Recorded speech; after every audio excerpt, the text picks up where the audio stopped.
कई लोग कहते हैं कि बताओ, उनकी बहू ने हमारे पाँव नहीं छुए, उनकी बहू ने हमारे पाँव नहीं पड़े, चरण प्रणाम नहीं करा। जेठ के पाँव छूना है थोड़ा दूरी से, चरण का स्पर्श नहीं होना चाहिए।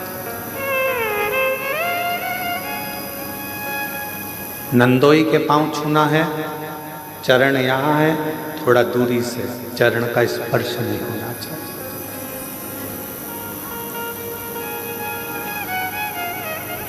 इस कार्य में मैं राजपूतानाओं को, राजपूतों की घर की बहुओं को बहुत बहुत साधुवाद देना चाहूँगा। इस कार्य को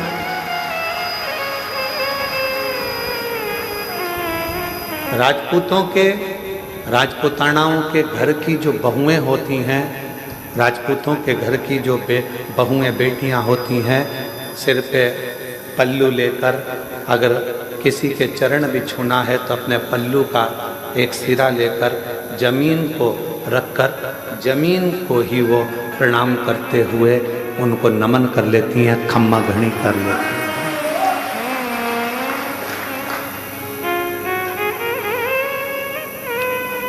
उन्होंने जमीन को हाथ लगाया, खम्मा घड़ी करा, प्रणाम करा, नमन करा।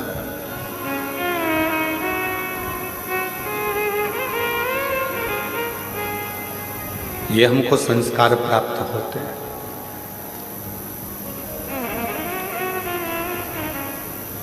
कितना भी विद्वान कोई पुरुष क्यों ना हो, कोई संत, साधु, सन्यासी, तपस्वी, साधक, उपासक, कितना भी विद्वान क्यों ना हो, उसको भी प्रणाम करना है तो थोड़ा दूरी से, चरण का स्पर्श नहीं होना चाहिए।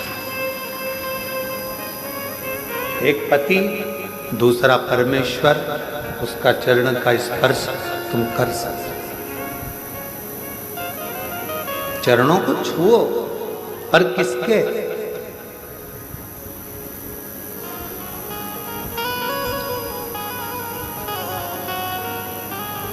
एक मेरे देव अधिदेव महादेव के मंदिर में पहुंचो, मेरे शंकर की चौखट पर जाओ, शिव जी के द्वार पर जाओ, तो शंकर भगवान का अगर मौका लगे आप लोगों को, अगर कहीं ऐसा शिव कृपा कर दे और शंकर जी की करुणा से अगर मौका लग जाए तो शिवलिंग का स्पर्श, जलाधारी का स्पर्श, और अगर नहीं मौका मिलता, किसी मंदिर में जल चढ़ाने का भी मौका नहीं मिलता, किसी मंदिर में जल चढ़ाने के लिए भी अंदर नहीं जाने देते, कोई बात नहीं। मन के हृदय में शिव को बिठाओ और भक्ति का जल अपने मन से चढ़ाओ, शिव उसको भी स्वीकार करो।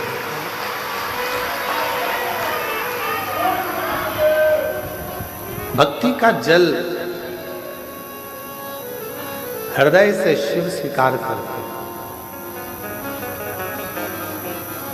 और यदि भक्ति नहीं है तो फिर वो तुम्हारा जल चढ़ाना व्यर्थ है। और कितना सुंदर शिव महापुराण की कथा कहती है कि नियत, नीति और नियम, ये तीन चीजें हैं। एक है तुम्हारी नियत,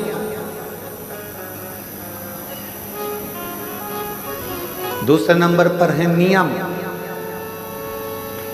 और तीसरे नंबर पर है नीति।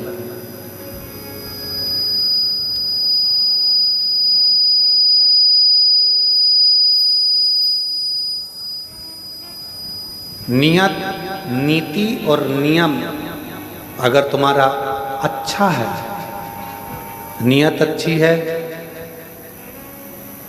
तुम्हारी नियत ऐसी नहीं है कि इससे काम निकाला बाद में लात मार दी, काम निकाला और बाद में धक्का दे दिया।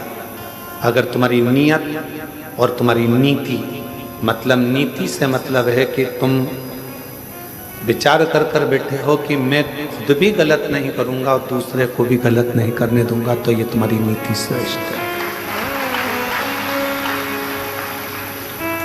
एक नियत को श्रेष्ठ रखिए, दूसरा नीति को श्रेष्ठ रखिए, और तीसरा नियम।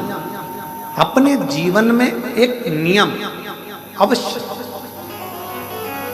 मुझे शंकर जी के मंदिर जाना है, एक लोटा जल चढ़ाना है, भगवान शिव के मंदिर जाना है, शिव की आराधना करना है, शिव की अर्चना करना है, शिव की चाकरी करना है, ये तुम्हारा नियम। भला हो बुरा हो जैसा भी हो, मेरा पति तो मेरा देवता है। तुमने नियम बना लिया कि मैं अपने पति के रोज चरण छूंगी, मैं अपने घर के बुजुर्ग का, घर के बड़ों का रोज चरण छूंगी। कोई एक नियम, पक्षी को दाना देने से लेकर चींटी को थोड़ा सा अन्न का भाग देना, पक्षी को दाना देना, मछली को दाना देना, गौ माता को रोटी देना, कुत्ता की रोटी निकालना, या अपने दरवाजे पर आए हुए अतिथि का सत्कार करना।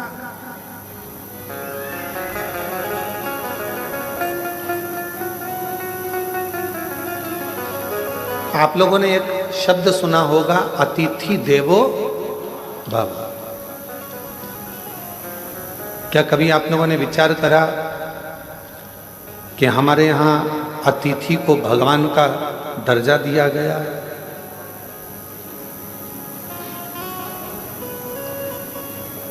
क्यों दिया गया? लिंग पुराण की एक कथा आती है, और लिंग पुराण की कथा में कहा गया कि अतिथि देवो भव। एक सुदर्शन नाम के मुनि हुए, ग्रस्त थे।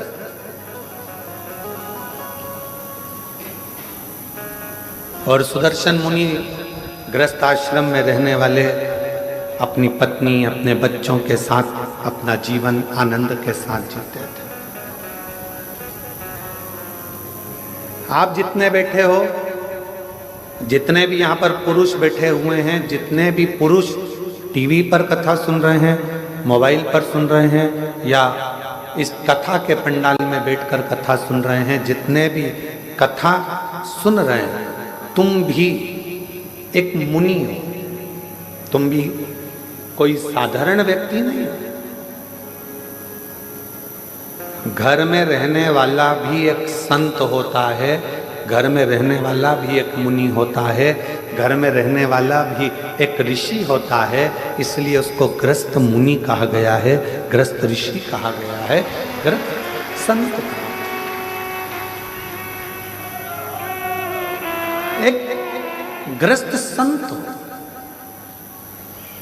ये जितने पुरुष बैठे हैं अपनी अपनी धर्म पत्नियों के साथ में, या अन्य आए हुए बांधव जितने भी बैठे हुए हैं, जितने पुरुष गण बैठे हैं, आप सब संत हो, ग्रस्त संत, ग्रस्त साधु, ग्रस्त सन्यासी, ग्रस्त तपस्वी।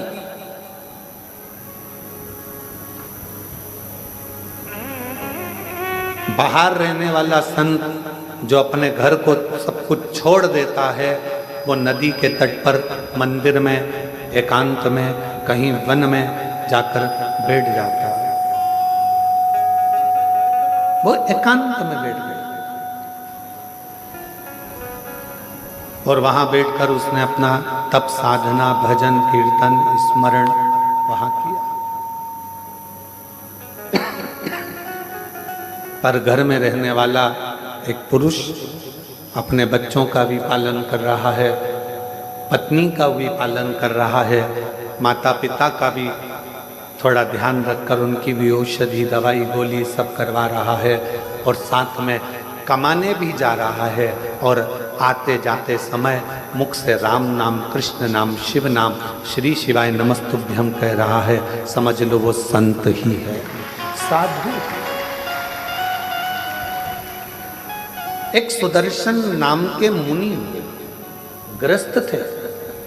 लिंग पुराण की कथा कहती है कि वो ऐसे मुनि थे, अपने बच्चों के लिए कार्य करते थे, परिवार को संभालते थे, पत्नी के लिए भरण पोषण के लिए कुछ थोड़ा बहुत मेहनत करते थे, और खाने पीने की व्यवस्था कर कर बच्चों की अच्छी परवरिश करना, एजुकेशन कराना, उनका ध्यान रखना, घर में बुजुर्ग हैं उन माता पिता के लिए औषधि की व्यवस्था करना, साथ में भगवान शंकर की भक्ति करना। भगवान शिव का स्मरण करो। अब एक दिन सुदर्शन मुनि की धर्म पत्नी ने सुदर्शन मुनि से कहा,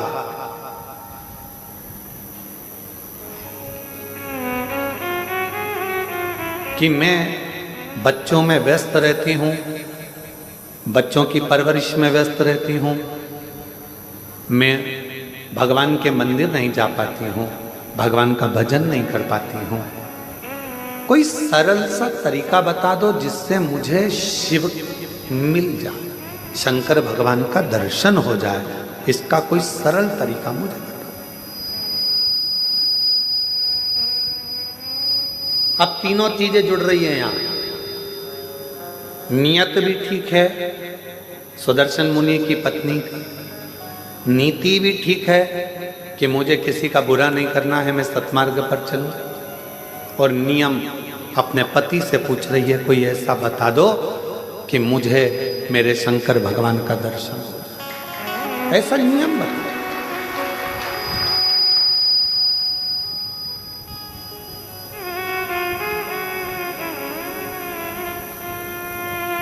कोई ऐसा उपाय हो आपके पास में जिससे शंकर भगवान का मुझे दर्शन हो, वो उपाय बताओ। सुदर्शन मुनि ने कहा कि तुझे बच्चों से फुर्सत नहीं मिलती, दिन रात तू व्यस्त रहती है, भोजन बनाती है, माता पिता को खिलाती है, परिवार में रहती है, बच्चों की परवरिश करती है, थक जाती है, तुझे मैं क्या उपाय बताऊं। पर पत्नी ने जिद पकड़ ली, कोई ऐसा उपाय बताओ मुझे कि मुझे शिव मिले। तब सुदर्शन मुनि ने कहा कि एक काम करो, कोई भी अतिथि अपने घर में आए उसकी सेवा दिल से करना। भोजन मांगे भोजन दीजिए, पानी मांगे पानी दीजिए, उसकी पूरी व्यवस्था करना। एक ना एक दिन तुम्हें शिव का दर्शन जरूर होगा, शंकर जरूर मिलेगा।